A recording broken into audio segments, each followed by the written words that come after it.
I'm Heaven Torres, 31, a freelance graphic designer. My Deep Ellum studio was my fortress. I just closed my biggest branding project yet. The Dallas skyline, glowing gold outside the window, felt like a personal victory banner. The total focus was interrupted. It was my mother, Brenda, come home this Saturday. Babysit Tiffany's kids while she does her live stream. 2 weeks ago, I announced I bought my first Dallas condo, a huge, hard-won step. The response was dead silence. No one cared. Now, they remember my name, not to congratulate, but to secure my availability as free labor. Of course. Only when they need me. I am essential only when I am useful. That feeling of invisibility? It was a calculated strategy. Subscribe to the channel to continue following the bitter twists and turns in this story. I am Heaven Torres. I am self-made, defined by my invoices, not my last name. I didn't inherit a business, I built one, pixel by strategic pixel. I'm a freelance designer, specializing in rebranding major tech startups. My work is meticulous, my hours are long. My work, which pays for this Dallas condo and my future, is a complex mix of psychology and data. Yet, to my parents, Brenda and Howard, it's still just playing with computers. My precision is reduced to child's play, and my professional success remains invisible. My entire life, my success was a footnote to my sister's drama. But what exactly was the dynamic that made my hard-won career so easily dismissed by the people who were supposed to be my biggest cheerleaders? My sister, Tiffany, was the golden child. She ran a marketing consultancy, a title the family found infinitely more respectable than freelance graphic designer. Brenda and Howard, my parents, never missed a chance to praise Tiffany's business mind. My role was different. I was the convenient, quiet resource. The one used for free design work for Tiffany's consultancy logo, the holiday card layouts, the website maintenance. I was the ghost employee, paid in silence and subtle disapproval. My hard-won successes, the high-profile tech clients, the rising income, the condo, existed only in my private invoices and bank statements. They never existed in my parents' praise, only in Tiffany's immediate need for a free favor. When your value is measured solely by your usefulness, the eventual question isn't can I leave, but how do I build a life where I am simply unreachable? I remember the last family dinner before I moved to Dallas. I shared my promotion and the news of the condo purchase, looking for that one genuine smile. The air simply went flat. Howard only leaned over and asked Tiffany about her latest ad campaign. I sat there, tasting the silence. I smiled, a hollow, practiced smile, used to my biggest life victories being completely erased. It was more than neglect, it was an active act of dismissal. They didn't forget, they chose to ignore. That silence was the loudest statement they could have made. But how did I finally respond when the ignoring turned into a direct command for free labor? The babysitting request wasn't a question, it was an expectation. A few minutes passed, and my phone buzzed again, a follow-up from Brenda, laced with manufactured sweetness. You'll come, right? It's for family. The word right wasn't seeking confirmation, it was issuing a command. I typed slowly, forcing my hands to steady, choosing professional detachment over emotional defense. I refused to argue. I have a client meeting Saturday. I can't make it. A clean, factual lie. It was the first time I had refused an uncompensated family duty. The silence was brief. Then, Tiffany herself replied in the group chat, her one-word response dripping with entitlement, dramatic. She didn't argue the truth of my meeting. She attacked my character for having boundaries. Dramatic. That single word, meant to deflate me, instead became the ultimate trigger. What happens when you realize the pain isn't accidental, but a deliberate strategy to control you? I reread Tiffany's text, dramatic. That word, meant to inflict guilt, became the key. I finally saw it, the truth was glaring. I wasn't forgotten by accident, I was ignored by design. My success was a threat to their established hierarchy. Every time I grew, a new client, a raise, the condo, they needed to shrink me back down to my designated role, the useful, obliging sister. Their subtle dismissal was a control mechanism. They had to ensure that my utility outweighed my independence. This clarity was painful, but also profoundly freeing. The mask was off.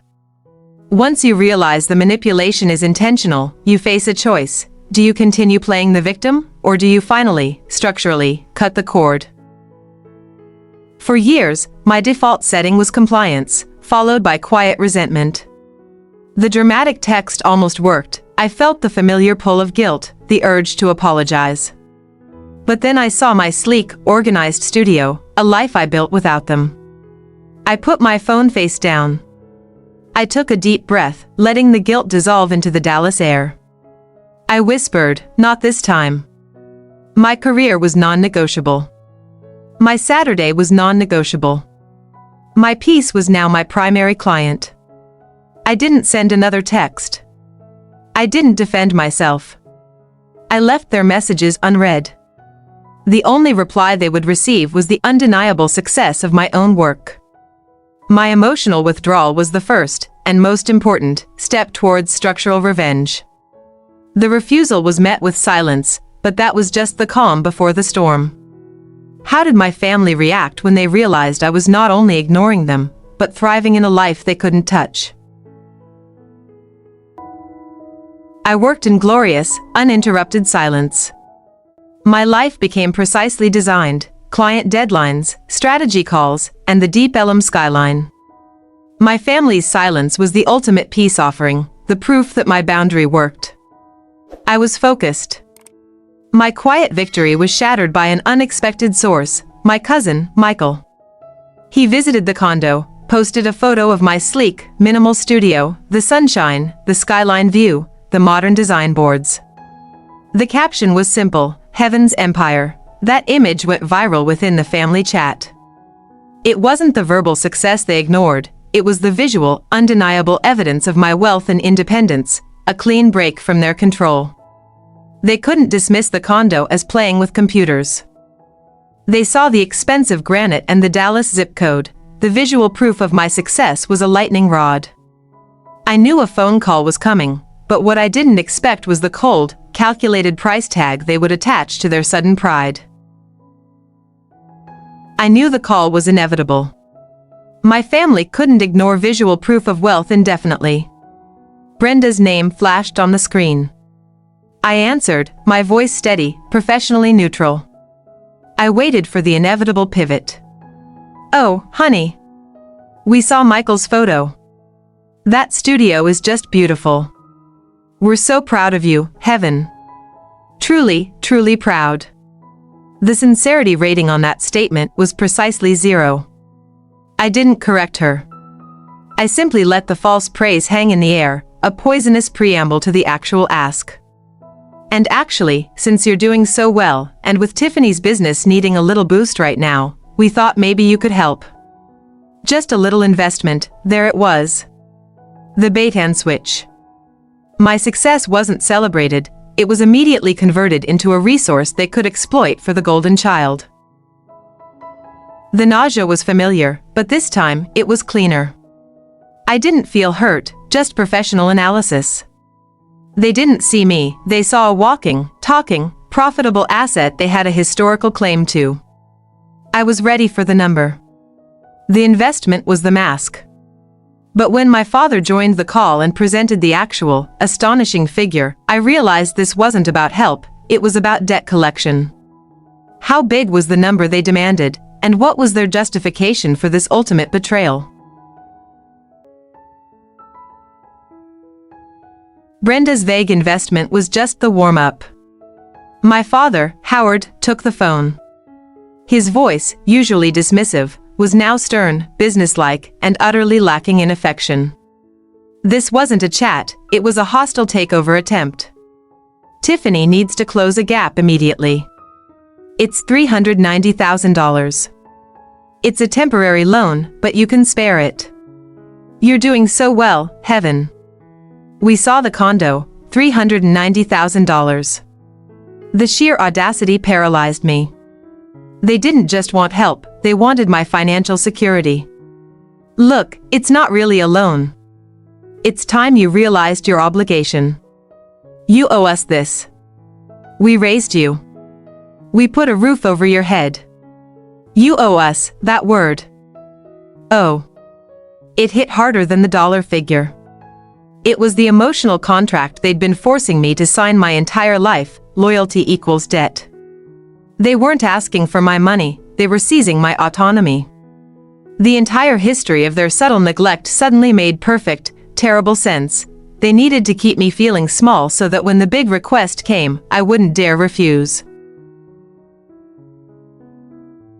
My shock quickly cooled into professional calculation. I was no longer a daughter on a bad phone call. I was an independent contractor evaluating a hostile and fraudulent claim. I needed more data, more justification, even if the premise was absurd. The $390,000 wasn't just for Tiffany's business. It was for their perceived loss of control.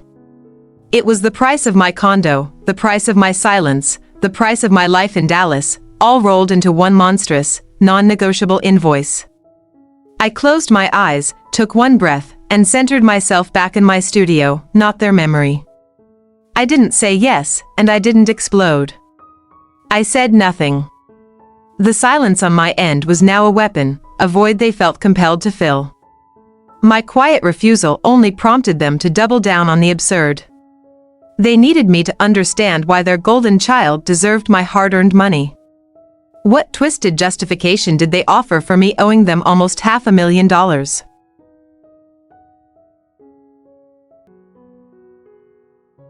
Tiffany's job is harder than yours, heaven. She deals with real people, real budgets. You sit behind a screen. Her business matters more to the family's legacy. You need to prioritize the family's image. The sheer insult of it was breathtaking. Your design work is easy money. You just change fonts and colors. Tiffany's marketing firm is a proper business. You have a moral obligation to support her. It's what family does. My blood pressure should have spiked, but instead, I almost laughed. Their delusion was so complete, it was farcical. I realized their only compliment to me, "You're doing so well," wasn't a celebration. It was their way of saying, "You've accumulated enough resources to be worth exploiting." My success only validated my role as their bank. The more absurd their justifications became, the less power they held over me. Every word they spoke, every manipulative phrase about family honor, broke another strand of the emotional tether that kept me bound to them. I saw them clearly, not as parents seeking help, but as financial terrorists trying to bankrupt my autonomy. The sentence, "Your design work is easy money," became the ultimate freeing statement. It meant they fundamentally misunderstood my value. I decided then, I would not yell. I would not justify my career. I would not defend my boundaries.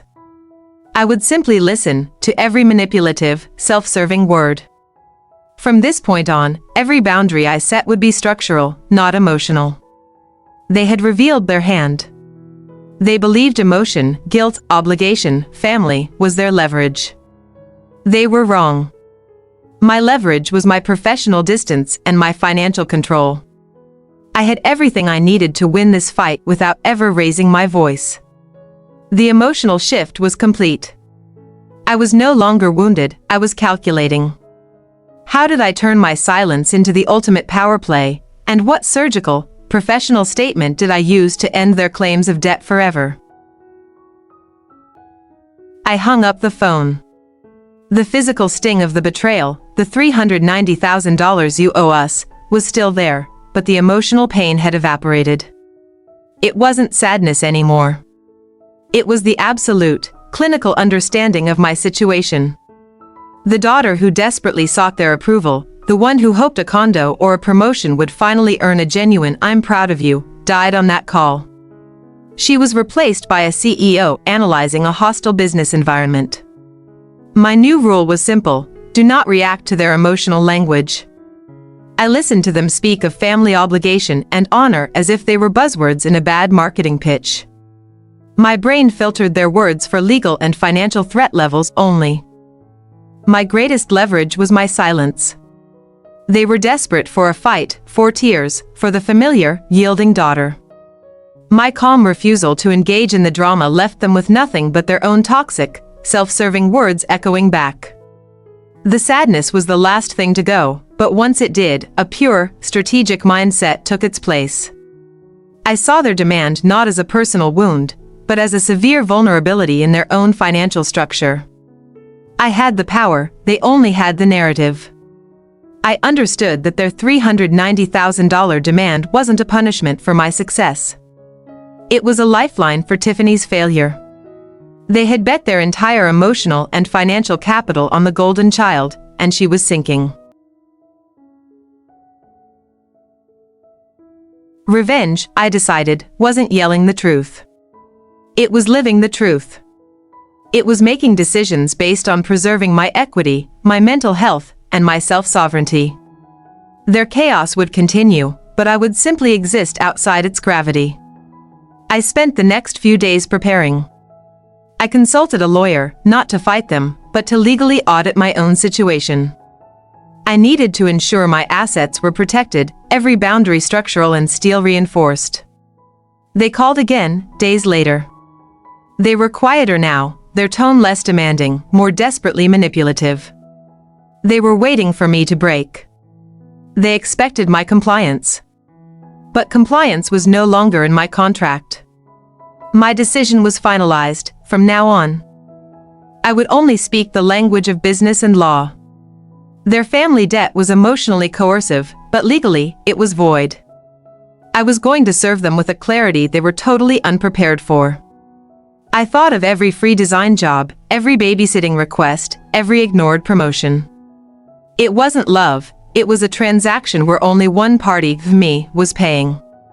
I was shutting down the account. The bank was closed. I owed myself the life I had earned. I owed myself the peace of this studio. I owed myself the right to thrive without conditions. Their demands had finally taught me where my true, non-negotiable loyalty had to lie. My father called one last time, certain I would cave. This was my moment of ultimate structural revenge. What was the single, surgical statement I used to legally and emotionally sever their claim to my life forever? Days had passed. They had regrouped, their messages evolving from sweet persuasion to desperate threats. Then, the final move, Howard called, demanding the $390,000 one last time. This wasn't asking. This was the ultimatum. We need the transfer code by noon. You're putting us in a terrible position. Think about your sister's children. You will do this for your family. Every word was a calculated strike, designed to hit the guilt nerve. But the nerve was severed. I listened silently, my hand steady on the polished granite desk. My silence was my new weapon. It was an absence of the expected drama, forcing him to keep talking, keep revealing his frantic desperation. He repeated the demand, the justification, the tired rhetoric about owing us. I didn't fidget. I didn't interrupt. I let him expend all his emotional energy into the void of my unresponsiveness. The victory wasn't in my words yet, but in my total physical and mental stillness. I was no longer emotionally invested in the conversation, only strategically. I was observing a toxic transaction attempting to occur. My only goal was to ensure the transaction was permanently blocked, not emotionally debated. He finally paused, waiting for the cave, waiting for the tears. The silence stretched for a full 10 seconds, the longest silence of our lives. This was the moment I had prepared for, the definitive, professional boundary that would sever the cord. When I finally spoke, my voice wasn't loud. It wasn't angry. It was surgically calm, the tone of a high-level executive delivering a non-negotiable decision. It carried the weight of my entire, independently built life. Howard was expecting resistance. He was ready for the fight. But when I spoke, the professional tone was so unexpected, so completely outside the script of our family drama, that it instantly threw him off balance. My quiet strength was the final breaking point. Not my anger, but my detachment. He knew, before I finished the sentence, that he had lost. What was the single, powerful statement I used to not only refuse the money, but to legally and emotionally dissolve their claim of debt? I let the silence settle, then I started. My voice was low, measured, and stripped of any familiarity. Howard, I've had my lawyer audit your request. Since you've framed this as a debt, we need to address the historical transaction, lawyer. What debt? Don't be dramatic, heaven, it's family. You need to stop this nonsense, and I cut him off smoothly, professionally, without raising my voice. His emotional language had no bearing on my legal reply. For every babysitting request, every design project, every maintenance hour provided to Tiffany's business since 2018, I have calculated a fair market rate, minus a 10% family discount. The total value of uncompensated services I provided to the family and Tiffany's venture amounts to $412. $500, I let the number hang there, a direct counter to his $390,000. The silence on his end was immediate, not of anger, but of utter, disbelieving defeat. I had taken their emotional weapon, the debt, and wielded it back as a superior financial reality. Since $412,500 exceeds your requested $390,000, mathematically, the family owes me $22,500. I emphasized me.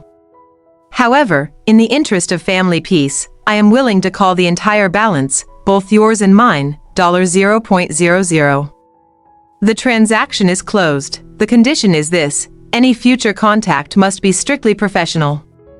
Any request for money, design work, or unpaid labor will be met with a legal invoice at my full $250 per hour rate. This arrangement is non-negotiable. I didn't wait for a response. I didn't need one. My statement was the closing argument. I wished Tiffany all the best in her business. Good day, Howard. The mic drop was silent, but permanent. The silence was now truly mine. The decades of guilt, manipulation, and the forced debt were gone, not through an emotional explosion, but through a spreadsheet. I was free. My structured revenge worked perfectly. I had neutralized their claim, protected my assets, and established permanent boundaries. But how did my mother and the golden child react when they realized their cash cow had just sent them an invoice for their relationship? The silence lasted exactly 20 minutes. Then, the floodgates opened. The calls and texts from Brenda and Tiffany weren't just angry, they were panicked. My cool, professional statement had shattered their entire financial and emotional reality. Tiffany's texts came first, dripping with the entitlement I had once tolerated. You can't just make up numbers, you spoiled little witch. Mom and Dad are distraught. You owe them better than this. Brenda's messages were a mix of guilt-tripping and veiled threats. How can you do this to your own mother? We raised you. We'll tell everyone what you did. You'll ruin your reputation. The irony was perfect. I didn't respond to any of them. I didn't even read the full text threads. I muted the chat group and put my phone on Do Not Disturb.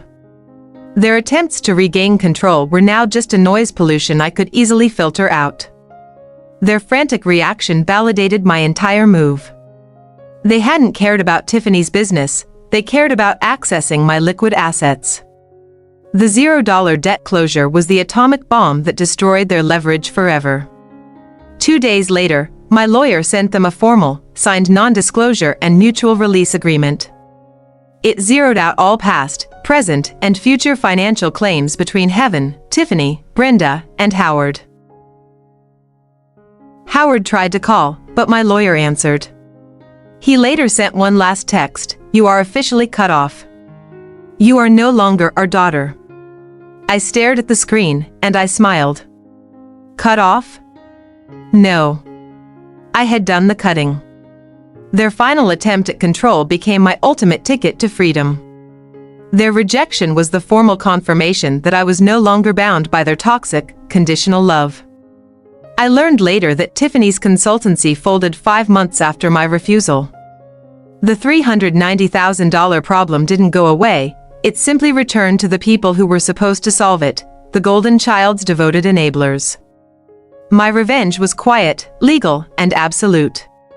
It wasn't about hurting them, it was about saving myself and protecting the life I built.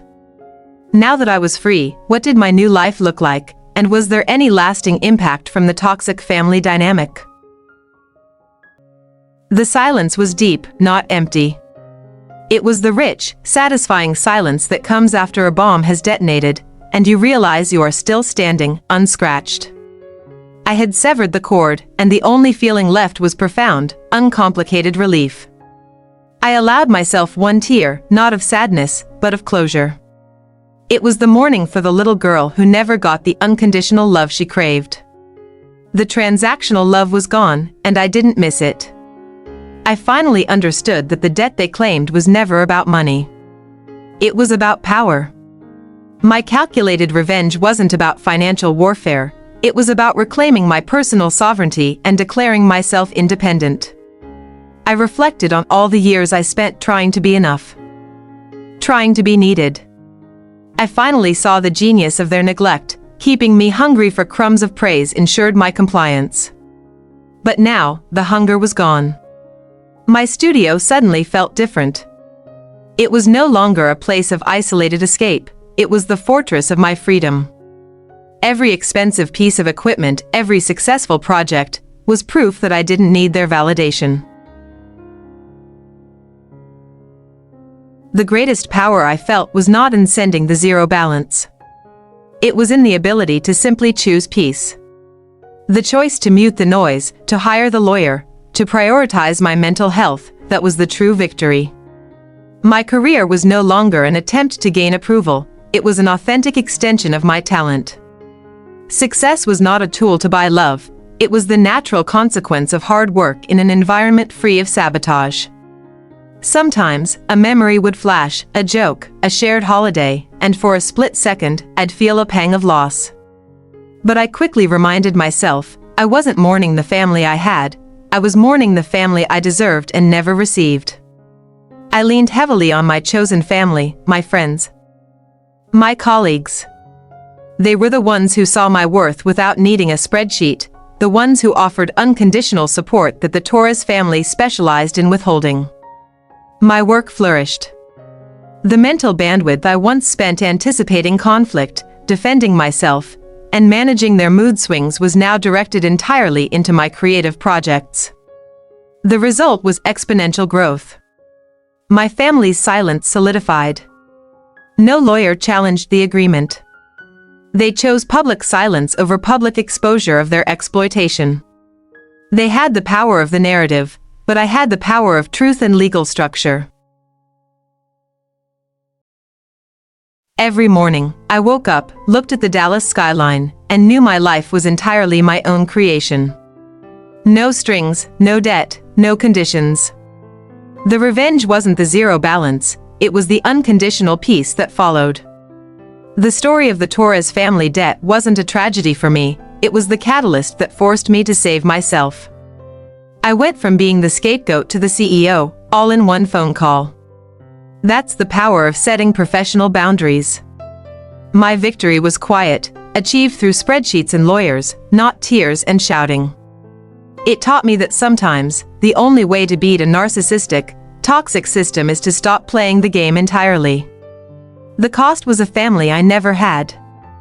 But the gain was a life I truly deserved. The emptiness where the family drama used to be is now filled with the sound of my own thriving success. I never looked back. The number $390,000 became a footnote in my company's history, the price of my emotional IPO, the moment I went public with my self-worth. It was the best investment I ever made. To anyone struggling with conditional family demands, your value is inherent. It is not something you must earn or buy back. Sometimes, Cutting the cord isn't punishment, it's preservation. I took the power away from the narrative and placed it back into my own hands. That's the end of my revenge story, but it's the beginning of my actual life. I built my empire brick by brick, spreadsheet by spreadsheet. I found true peace when I realized that sometimes, the most effective revenge is simply becoming unavailable. I am Heaven Torres. This is my empire. Did you ever have a family member use love as a form of debt collection? Tell me your story in the comments below, and let's discuss how to turn guilt into financial freedom. The immediate aftermath of the call wasn't drama, it was the quiet, sweet relief of an empty calendar. No more preemptive calls, no more guilt texts, no more emotional landmines.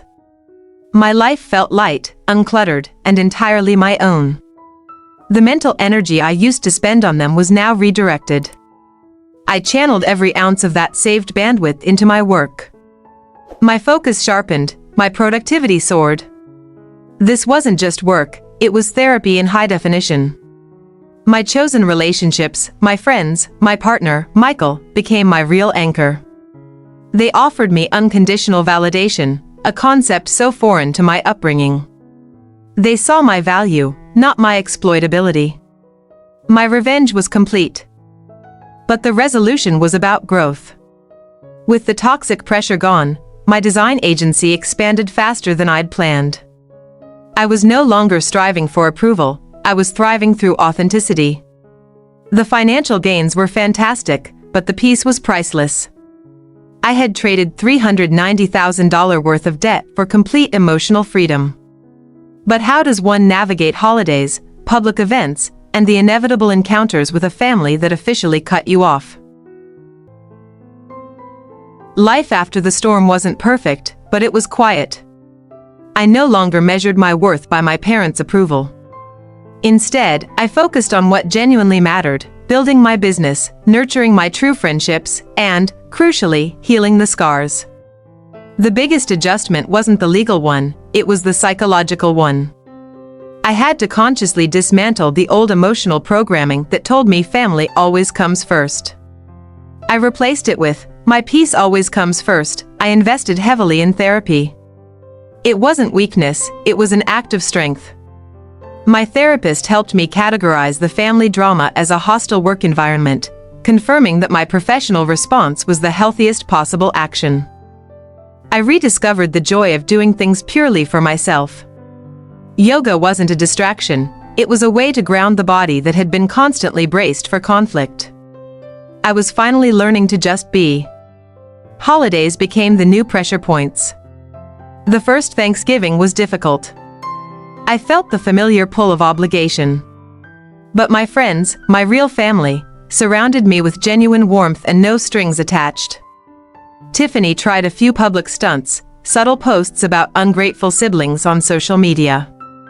But because I had already set the legal and emotional boundary, their noise had zero effect.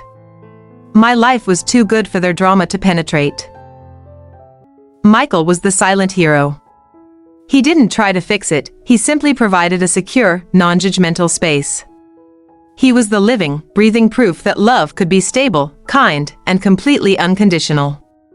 Learning to say no to the outside world became easier.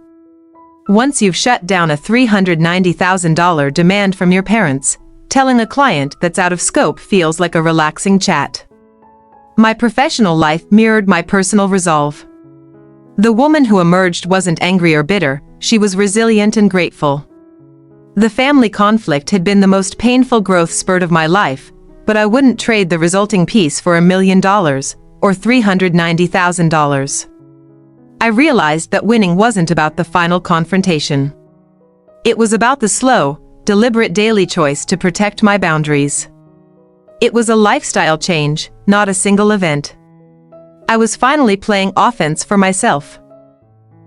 My legacy wouldn't be defined by the family name, but by the work I created and the people I uplifted. I became a mentor, teaching others the power of financial literacy and the necessity of structural self-protection. My financial future was brighter than ever. I invested the energy I used to spend worrying into compound growth. The money I saved from the $390,000 request ensured my absolute and permanent independence. If you are in the middle of your own family storm, remember this: your silence is your power. Your spreadsheets are your armor. And sometimes, the most loving thing you can do for yourself is to walk away and not look back. My story is proof that you can turn toxic family debt into triumphant financial freedom. What are the practical steps you can take today to establish your own structural boundary and close the emotional bank account? 6 months after the legal documents were signed, my phone rang. The ID read Mom. I hadn't changed her contact. I paused, but there was no fear, only a clinical curiosity about their new tactic. I answered on speaker, keeping my hands busy chopping vegetables. It was Brenda. Her voice was flat, devoid of the usual manipulation. The power dynamic had completely flipped. She was calling, and I was cooking. Heaven? I hope I'm not disturbing you. I just wanted to check in. Things are quiet here. Quiet was the understatement of the year. She was testing the boundary, but her tone confirmed she knew the $250 per hour rule was real. I kept my reply brief, polite, and strictly factual. Brenda, my time is currently allocated to my projects. If this is a personal wellness check, thank you. If it's business, please direct it to my lawyer. Her breathing hitched. That familiar sound of emotional defeat. She was suddenly confronted with a daughter who was not playing the game, who saw her not as mom, but as a potential vendor requiring a contract. No business. Just checking. You sound. Well. I'll let you go, Heaven. She hung up before I could reply. No guilt, no dramatic outburst, just a quiet resignation. That was the sound of my freedom, an anticlimactic goodbye. I turned off the speaker. The true power of my revenge wasn't in the confrontation, but in the permanent cessation of conflict. They had internalized the boundary. The transactional relationship was dead, leaving only two strangers. The story of my $390,000 family debt concludes with a quiet call and a clean slate. My financial freedom was secured, and my peace was restored. But what were the final, profound lessons about self-worth and generational trauma that I needed to carry forward? I learned that the word family is just a container. It's the contents that matter. My biological family held conditional debt. My chosen family holds unconditional equity. I redefined the term based on effort and respect, not blood. They taught me that debt is not just financial. It's emotional and psychological. They wanted me to feel indebted for existing. I canceled that debt by calculating its true market value. I proved that self-worth is non-negotiable currency. Love is not a tool for leverage.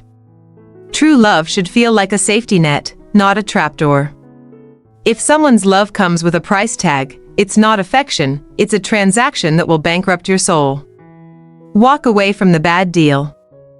The most crucial victory was breaking the cycle of generational trauma. They learned their emotional manipulation didn't work on me. And I learned that I do not have to become them to survive. My children, if I have any, will never know this pain.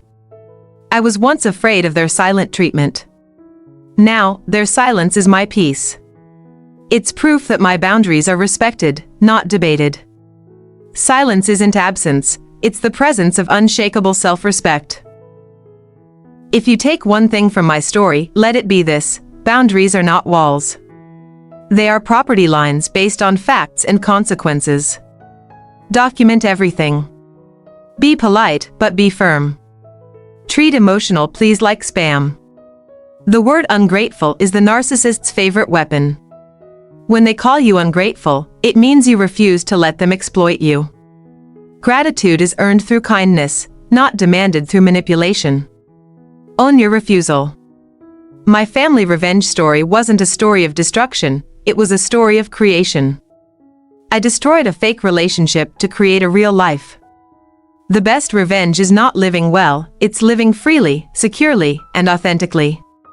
This entire journey, from scapegoat to CEO, took years, but the breaking point was a moment of calculated, surgical clarity. It cost me a family, but it bought me everything else. I am Heaven Torres. Thank you for listening. Remember, your money is your leverage, and your peace is your asset. Protect them both fiercely.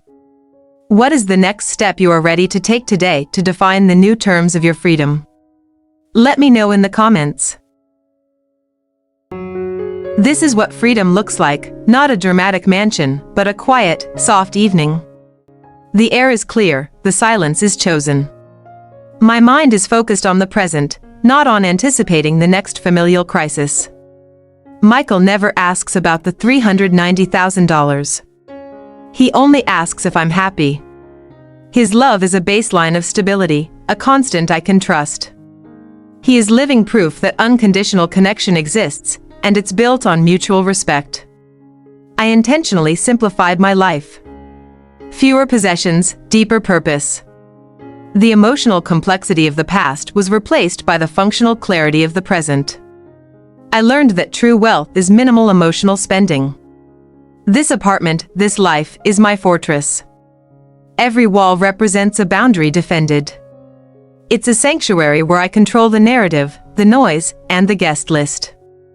I finally feel safe in my own skin, in my own space. The $390,000 was the tuition fee for the most expensive, yet most valuable lesson of my life. The lesson was this: your inherent value has no price tag. It can be affirmed, but it can never be earned from those who seek to exploit it. I realized that clinging to the idea of a healthy family was my greatest weakness. When I released the fantasy, I gained the reality of self-respect. Grief is temporary, self-betrayal is permanent. I chose the temporary pain. I learned to savor small, unsabotaged moments. The taste of my coffee, the warmth of the blanket, the sound of Michael laughing. These moments were once overshadowed by dread. Now, they are the texture of my freedom. Money is not love, but it is leverage and safety. It allows me to say no without fearing homelessness. It ensures that my success serves me, not my manipulators. Financial literacy became my shield against emotional vampirism. The greatest gift of estrangement is the end of the required performance. I don't owe anyone an explanation for my boundaries, my decisions, or my peace. My life is a statement, not an apology. That is the ultimate mic drop. The future is wide open, built on solid ground. No traps, no hidden clauses, just authentic growth. I'm focusing on projects that matter, people who nourish, and a life that reflects my own design. I am the CEO of my destiny. For so long, I felt like the only one. But connecting with others who survived similar toxic dynamics proved I wasn't. We form a network of survivors who understand that sometimes, leaving is the ultimate act of love. My happiness now isn't performative. It's a deep, internal state, unattached to external validation or approval. It's the kind of joy you earn by fighting for your own peace, one legal document and muted phone call at a time. To the scapegoats, the black sheep, and the overfunctioners, you are not defined by their narrative. Use their gaslighting as fuel for your success. Turn their conditional demands into your unconditional freedom. I look at the old pictures sometimes. I see a scared, hungry girl trying to earn her place. Now, I see a woman who owns her place. The debt is zeroed. The relationship is closed. The future is unburdened and bright. This quiet evening is my masterpiece. Not my business, not my bank account, but this effortless peace. It's proof that leaving the storm wasn't destruction, it was self-rescue in its purest form. The most profound change is the normalization of peace. Conflict is the anomaly, not the standard. I learned to recognize manipulation not as a personal failure, but as a predictable, external threat to be managed, not absorbed. The spreadsheets, the lawyer, the calculated silence, these were not weapons of malice. They were tools of strategic survival. They were the business plan for my emotional exit. Never underestimate the power of structure against chaos. This quiet life is my biggest act of self-love. I didn't wait for permission, I didn't beg for acceptance. I created the world I deserved. That is the final, most satisfying chapter of my family revenge story. I sometimes wonder about Tiffany and my parents. I hope they find peace, but their journey is no longer mine. I sent them the zero balance, but only they can zero out the emotional debt they carry. I chose my freedom. Thank you for joining me on this journey from family debt to absolute freedom. What steps will you take this week to transition from emotional hostage to the CEO of your own life? Let me know your plan in the comments below. Looking back at the girl who wrote that first $390,000 spreadsheet, I barely recognize her. She was brilliant, yes, but burdened by a desperate need for validation. The greatest success of this whole ordeal wasn't financial, it was the forging of internal resilience. The cost of my freedom was $390,000 in potential debt avoidance and the complete loss of my biological family. I accepted that price. Peace is not cheap, and sometimes, the only way to pay for it is with final, non-negotiable distance. I learned to apply compassion to myself, not to my abusers. Their manipulation was a reflection of their own emptiness, but that did not make their actions acceptable. Compassion does not require contact. I choose self-preservation first. Their current silence confirms my victory.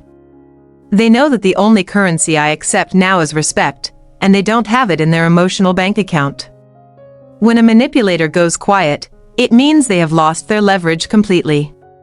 The only thing toxic people fear more than loss of control is the truth. By using facts, legal documents, and zero emotion, I remove their ability to distort the narrative. My victory is boringly and absolutely factual. I am no longer heaven, the scapegoat. I am heaven, the founder, the CEO, the architect of my own peace. My identity is now built on my achievements and my choices, not on the role they assigned me in their family drama script. If you are calculating your own exit, remember to treat it like a corporate merger. Be strategic, get legal counsel, and prioritize your balance sheet, both financial and emotional. Your emotional well-being is your greatest asset. I want to express my gratitude to the community of survivors who shared their stories. Knowing I wasn't alone gave me the courage to film this. We rise by lifting others, and we heal by sharing the ugly truth. Never give away your power. They may try to shame you, but shame is a tool for control. Your choice to protect yourself is not shameful, it is heroic. Stand firm on your facts, and let your freedom be your ultimate shield. This is the final chapter of my story, but for many of you, your resolution is just beginning. What is the one concrete, actionable step you will take in the next 72 hours to transition from scapegoat to CEO? Tell me below. The biggest struggle after the final call was not the family's reaction, it was my own brain needing to process the cessation of a 30-year war. The final step was symbolic, to deliberately and physically let go of the archives.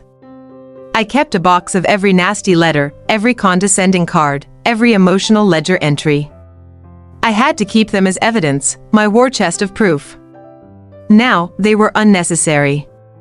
I didn't burn them dramatically. That would have given the past too much power. Instead, I carefully digitized the essential legal proofs and shredded the rest, turning the toxicity into harmless, recyclable paper confetti. Then came the digital cleanup. I opened the folder containing every email chain, every recorded call, every spreadsheet. With one clean click, I moved the entire archive to the trash. Digital cleansing is emotional cleansing. The screen was clean. The hard drive was lighter. My mind felt like a room with the windows finally opened after a long, stale winter. That click was the sound of the final, unconditional release. I realized I didn't hate them. Hate is still a connection, a cord that ties you. The feeling that replaced it was profound apathy, the total lack of emotional investment. They became background noise, utterly irrelevant. The most important forgiveness wasn't for them, it was for myself.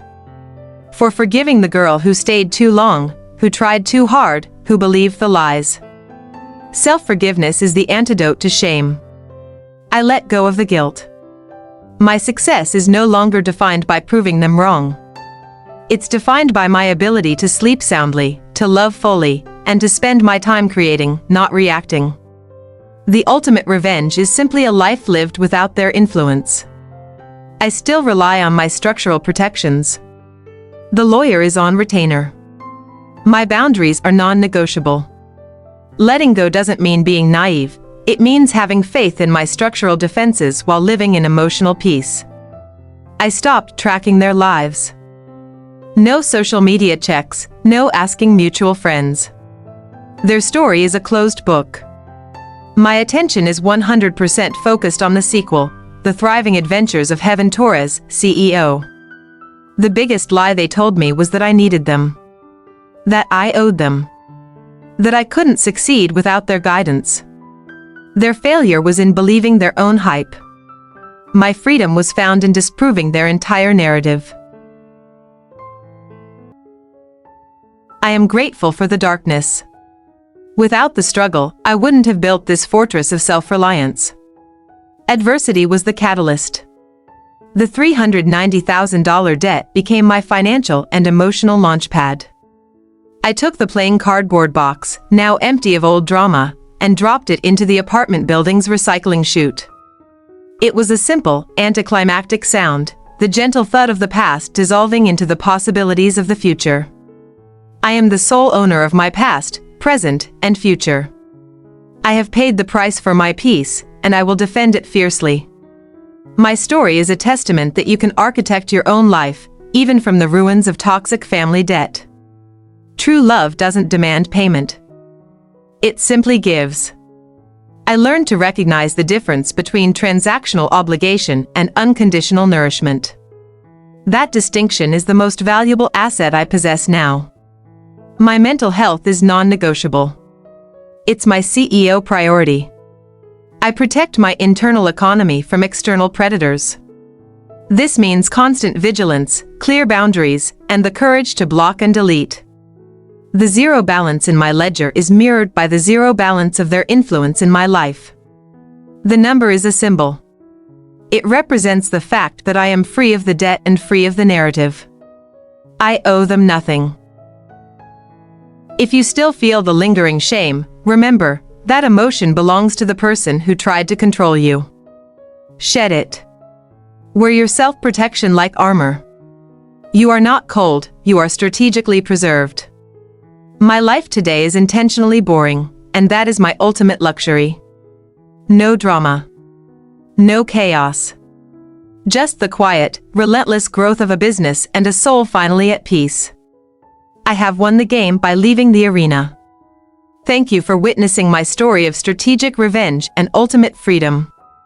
What is the single most toxic document, email, or memory you are ready to shred today to start your journey to a zero emotional balance? Share your symbolic action below. I built my agency on the principle that good design is good strategy. It's about anticipating needs and creating resilient systems. I realized my life needed the same rigorous, unemotional framework. I designed my emotional life like a network architecture. My boundary was the firewall. My true friends were the secure servers. My business success was the redundancy plan, ensuring I was financially untouchable. The Torres family life was chaos. It was perpetual reaction to artificial crises. My new life is design. I no longer allow external events to dictate my internal state. I am the architect, not the victim of the blueprints. My $390,000 lesson taught me that money isn't just power. It's a design tool. It builds literal and figurative walls. It designs space for peace. It ensures your no is respected because it has financial weight behind it. Every decision now is aligned with my core values, my brand. That brand is authenticity and structural integrity. I don't design to please, I design to last. This is the structural integrity of my soul.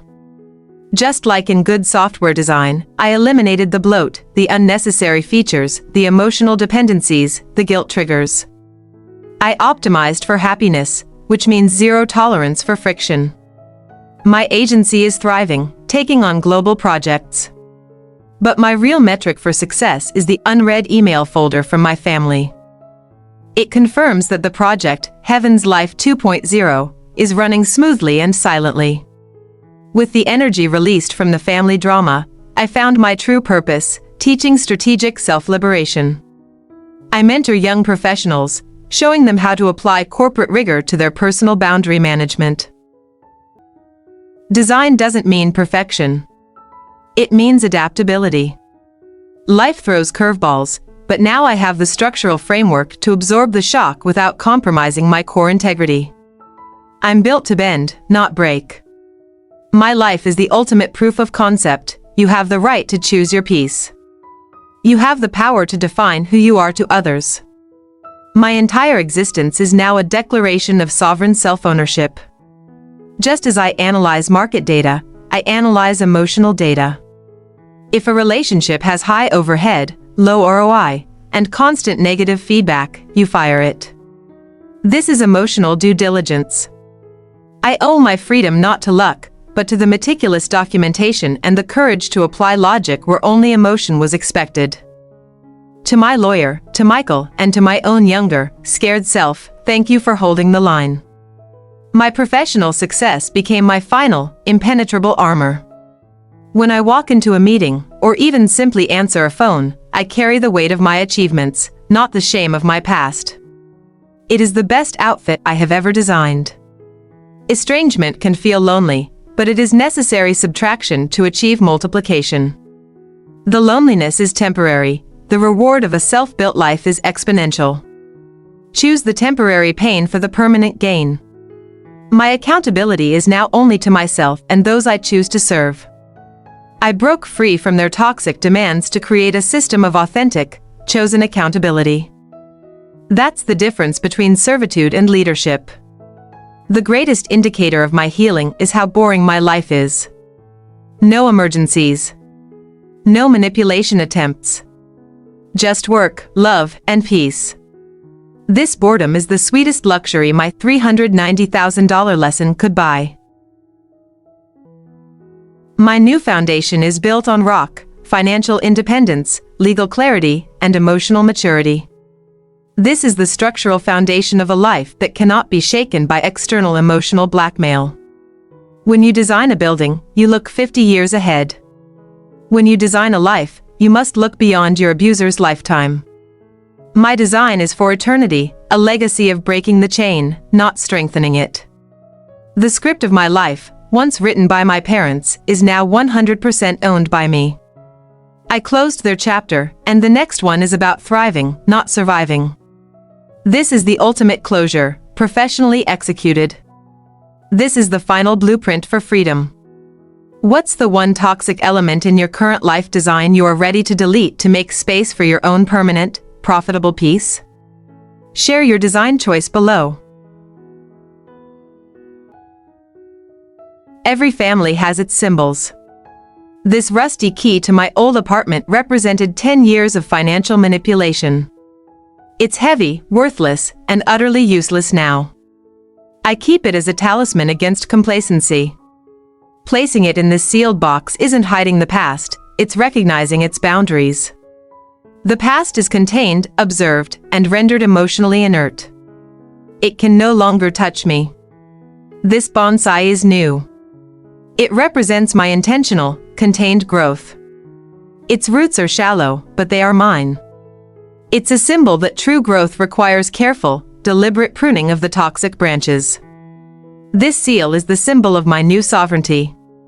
It replaced their need for my approval. It is a tool for creation. not a weapon for control. My signature now creates value, it doesn't certify debt. The darkness of the past is not erased, but it is relegated to the shadow. The light represents the present, which is unfiltered and unearned by their suffering. I own the light now. My former life was murky, a confusing swamp of demands and guilt. Now, my mind is this clear water. Clarity is the most important defense. You cannot manipulate a mind that is transparently honest with itself. The $390,000 wasn't a cost, it was a down payment on self-determination. That money bought the most valuable commodity, silence. The total value is not reflected in any ledger, only in the unquantifiable metric of peace. The ultimate symbol of my revenge is their absence. They are footnotes in my new biography. They have not been destroyed, they have simply been removed from the active participant list. That quiet deletion is freedom. They always stole my time with their manufactured emergencies. Now, time is my most guarded asset. This watch symbolizes my sovereignty over my minutes. I invest my time, I don't give it away. The most powerful moment wasn't when I sent the check, but when I looked in the mirror and said, "You are enough." Self-acceptance is the symbolic coronation of the self. I finally accepted my own intrinsic worth. The chain link is the generational trauma, the ceramic piece is the future I built. The biggest act of symbolism is recognizing the chain, then choosing not to reforge it. Toxic relationships feel cluttered, claustrophobic. My space is minimalist, open, clean. This physical environment is the external symbol of my internal order. No clutter, no chaos. This isn't just clothing, it's professional armor. It symbolizes the distance between the girl they abused and the woman who negotiates seven-figure contracts. I wear my success as an external shield. I made a silent vow, never again will I allow my well-being to be contingent on someone else's dysfunction. That vow is the non-disclosure agreement of my soul. My secrets are safe with me. My life is the ultimate choose-your-own-adventure book. Every day is a blank page. The greatest symbolism is the daily, conscious act of creation, replacing the passive acceptance of their imposed narrative. I was once a candle constantly being snuffed out by their need for drama. Now, I am a floodlight. My brilliance is now used to illuminate my own path, not to search for approval in their shadows.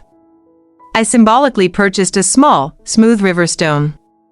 It represents the quiet, relentless power of water smoothing rough edges.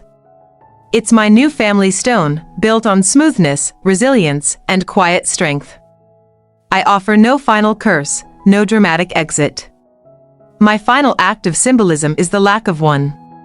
Their story is over, and my attention is elsewhere. The greatest revenge is moving on with complete, quiet indifference. This entire video, this platform, is the largest, most effective symbol of my independence. It turns my trauma into a strategic masterclass. I own the narrative. I own the money. I own the peace. Remember, every survivor needs their own symbol of freedom. What object, action, or ritual will you use this week to symbolically sever the final cord of toxic family debt and officially claim your peace? Let me know in the comments. My chapter is closed, sealed, and archived. But I know that for many of you watching, the debt, the emotional and sometimes financial burden of a toxic family is still an open ledger. This is not just my story, it's a masterclass in strategic self-rescue. You don't need revenge, you need liberation. You need a CFO mindset applied to your feelings. My question to you is, what is the $390,000 equivalent in your life right now? Is it the constant draining calls? The guilt trips? Identify the cost, because cost analysis precedes freedom. Don't be the perpetual scapegoat. Be the CEO. The power to write your own zero balance lies in your hands. Subscribe, Click the notification bell for more strategic survival content, and then tell me, what is the first item you are striking from your emotional ledger today? Before you navigate the exit, internalize these 5 CEO-level principles from my $390,000 negotiation. Lesson 1. Documentation is your shield. Lesson 2. Emotional detachment is financial strategy. Your feelings are liabilities. Lesson 3. Hire your professionals first. You need a lawyer and a therapist before you send that final email. Lesson 4. Your true value is not negotiable. Never justify your boundaries. Lesson 5. The ultimate revenge is your thriving, boring peace. Take those 5 principles, apply the CFO rigor, and begin the redesign of your life. This isn't a fairy tale, it's a blueprint.